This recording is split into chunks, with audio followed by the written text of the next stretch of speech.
Одному из задержанных милиционеров по делу о гибели Абдукахора Розыкова предъявлено обвинение. Осужденные в Кыргызстане граждане Таджикистана требуют отмены приговора. Количество секретных документов, найденных у Джо Байдена, увеличилось. До минус 73 градусов мороза опустилась температура в Красноярском крае. В отношении одного из 3 задержанных сотрудников милиции по делу о гибели жителя Куляба Абдукахора Розыкова возбуждено уголовное дело по статье о превышении должностных полномочий. Дело в отношении сотрудника МВД города Куляб Шамшода Шарифова по части 3 статьи 316 Уголовного кодекса Таджикистана возбудила Кулябская зональная прокуратура. По этой статье наказание предусматривается штраф в размере до 100 тысяч сомони или лишение свободы на срок от 5 до 10 лет. Источник в прокуратуре на условиях анонимности сообщил, что другие задержанные сотрудники милиции Зафар Холов и Джамшед Караматов освобождены под подписку о невыезде. Сотрудники милиции были взяты под стражу по подозрению в причастности к гибели 37-летнего жителя Куляба Абдукахора Розыкова в ночь со 2 на 3 января этого года. Родные Розыкова заявляли, что Абдукахор скончался в результате пыток со стороны сотрудников милиции, которые проводили задержание. Смерть Абдукахора Розыкова вызвала протест родственников и знакомых, которые 3 января собрались у здания местного морга. Абдуразык Абдукахоров и Аскар Юнусов, осужденные в Кыргызстане граждане Таджикистана, требуют отменить приговор суда Баткенской области и освободить их из колонии.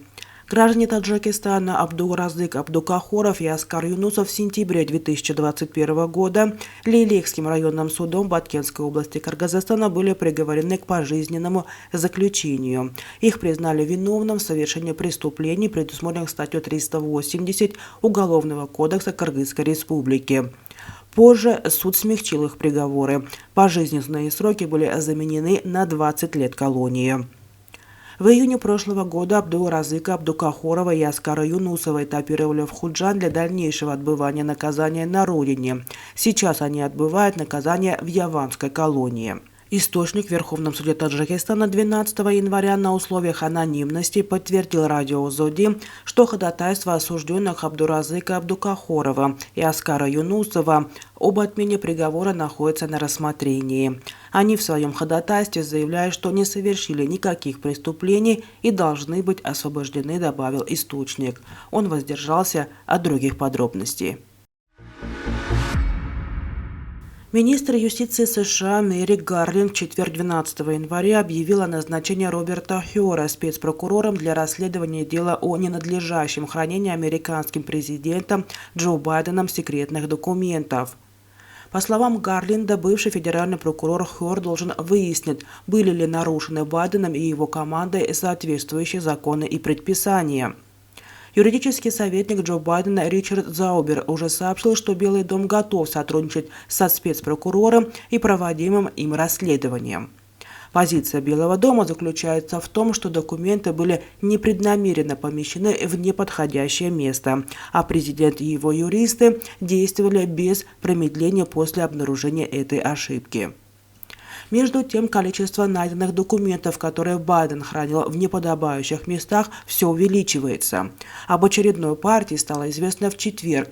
По-видимому, документы были обнаружены в доме президента.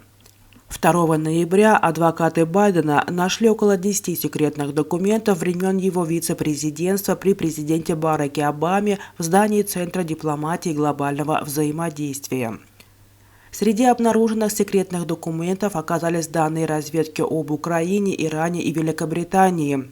Белый дом признал, что Джо Байден пользовался указанным помещением в Вашингтоне в период с 2017 по 2020 годы, когда уже не работал в администрации. Сам президент заявил, что удивлен обнаруженными в его офисе секретными документами и не знает их содержания. Температурный рекорд северного полушария побит в Красноярском крае, пишет 12 января российские СМИ. В поселке Есей столбики термометров опустились до отметки минус 73 градуса. Показатели ниже на планете фиксировали только в Антарктиде. Днем потеплело до минус 66. Аномальные холода, по сообщению Росгидромета, ожидаются также в Якутии, Иркутской области, а также на Урале.